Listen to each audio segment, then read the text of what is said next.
നമസ്കാരം, എല്ലാവർക്കും ഇന്നത്തെ വീഡിയോയിലേക്ക് സ്വാഗതം. ഇന്ന് ഞാൻ എൻ്റെ പച്ചക്കറികളും ചെടികളും ഒക്കെ എങ്ങനെയാണ് വളർത്തുന്നത് എന്നും അതിന് ഇടുന്ന വളവും ഒക്കെയാണ് കാണിക്കുന്നത്.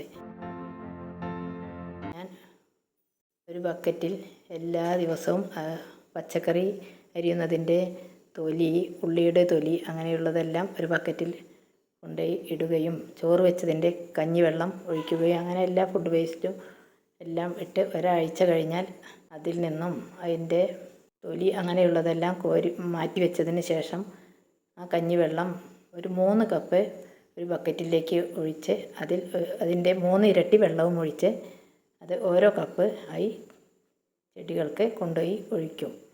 അങ്ങനെ 2 ആഴ്ച കൂടുമ്പോൾ എല്ലാ ചെടികൾക്കും ഇത് ഒഴിക്കും. വേറെ ഒരു വളം ഒന്നും ഞാൻ ഇടാറില്ല. പിന്നെ അതിൽ നിന്ന് മാറ്റി വയ്ക്കുന്ന തൊലിയെല്ലാം എടുത്ത് അത് ഞാൻ വഴുതനയുടെ കടയ്ക്കലോ കഴുങ്ങിൻ്റെയോ ഏതിൻ്റെങ്കിലും കടയ്ക്കൽ ഇടാറാണ് പതിവ്. ആ വെള്ളം ആണ് ഇതുപോലെ മിക്സ് ചെയ്ത് ചെടിക്കെല്ലാം ഒഴിക്കുന്നത്. ഈ കഞ്ഞിവെള്ളം പച്ചക്കറി എന്നത് ഒഴിച്ച് വയ്ക്കുന്ന പാത്രത്തിൽ പുഴുവൊന്നും വരാതിരിക്കാൻ ഒരു പിടി കല്ലുപ്പ് ഇടും.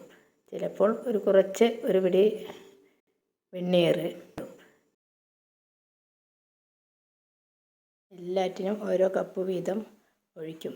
എല്ലാവരും ഇതുപോലെയൊക്കെ ഒന്ന് ഉണ്ടാക്കി നോക്കിയാൽ നമുക്ക് നല്ല പച്ചക്കറി എല്ലാം വിഷം ചേർക്കാത്തത് കഴിക്കാം.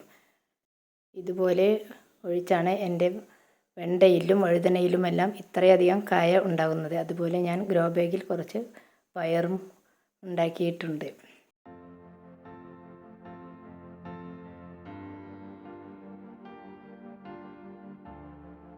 നമ്മൾ വെറുതെ വേസ്റ്റാക്കി കളയുന്ന കഞ്ഞിവെള്ളവും പച്ചക്കറിയുടെ തൊലിയും എല്ലാം ഇതുപോലെ ഇട്ട് വെച്ച് എല്ലാവർക്കും ഇതുപോലെ കൃഷി ചെയ്താൽ നല്ല പച്ചക്കറി കൂട്ടി ഭക്ഷണം കഴിക്കാം. എൻ്റെ ചെറിയ വെള്ളരി ഉണ്ടായതാണിത്. അതുപോലെ വെണ്ടയിലും നല്ലതുപോലെ ഇടയ്ക്കിടയ്ക്ക് കായ ഉണ്ടാകും. പിന്നെ ചീരയില എനിക്ക് എല്ലാ ആഴ്ചയിലും ചീരയില ഉപ്പേരി വയ്ക്കാം. വഴുതനങ്ങ എല്ലാ ആഴ്ചയിലും ഞാൻ ഉപ്പേരി വയ്ക്കാറുണ്ട്. അതുപോലെ ഒരുവിധം ദിവസങ്ങളിലെല്ലാം എനിക്ക് ഞങ്ങളുടെ തോട്ടത്തിൽ നിന്നും പൊട്ടിച്ച പച്ചക്കറി ഉപയോഗിച്ച് തന്നെ കറി ഉണ്ടാക്കാൻ കഴിയുന്നതാണ്.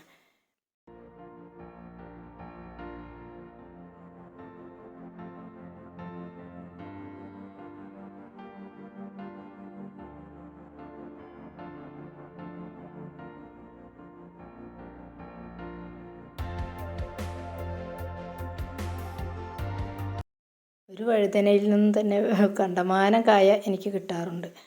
2 ദിവസം കൂടുമ്പോൾ പൊട്ടിക്കും. പെട്ടെന്ന് തന്നെ ഇത് വലുതാവുകയും ചെയ്യും.